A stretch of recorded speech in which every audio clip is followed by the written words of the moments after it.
నేను అనేక సార్లు ప్రస్తావించా. రోజు రోజుకి క్రైమ్స్ పెరుగుతున్నాయి. ఇదివరకు జేబు దొంగతనమో, ఇంటి దొంగతనమో ఇట్లాంటియి కాస్త ఇప్పుడు సీను మారిపోయి దొంగతనాల రూటు మారిపోయింది. ఇప్పుడు సైబర్ దొంగతనాలయిపోయినియి. ఈ దొంగలు కాస్త ఆ రూట్ మార్చేశారు. ఒరిజినల్‌గా చెప్పాలంటే ఇవాల్టి రోజున హెరాస్మెంట్స్ దగ్గర నుంచి అన్ని రకాలు కూడా సైబర్ బుల్లీయింగే నడుస్తోంది కాబట్టి, ఒక్కొక్క పోలీస్ స్టేషన్ స్థాయిలో సైబర్ పోలీస్ స్టేషన్ ఉండాలా? అంత స్థాయిలో ఇష్యూస్ జరుగుతున్నాయనేది అనేక సార్లు ప్రస్తావించాను.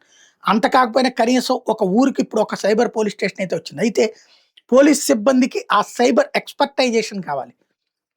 అది ఇప్పుడు ఏర్పాటు చేస్తున్నారు ఆంధ్రప్రదేశ్ పోలీసులు. డీజీపీ హరీష్ కుమార్ గుప్తా చెప్తుండడం ఏంటంటే, కొత్తగా రిక్రూట్ అయినటువంటి దాదాపు 6,000 మంది దాకా జగన్ టైంలో నోటిఫికేషన్ ఇచ్చి, ఆ తర్వాత ఆయన చెయ్యకపోయినటువంటి దాన్ని ఇప్పుడు చేస్తున్నటువంటి సందర్భంలో కొత్త కానిస్టేబుళ్ళని సైబర్ సైనికులుగా తీర్చిదిద్దేటటువంటి దిశగా అడుగులు వేస్తున్నారు.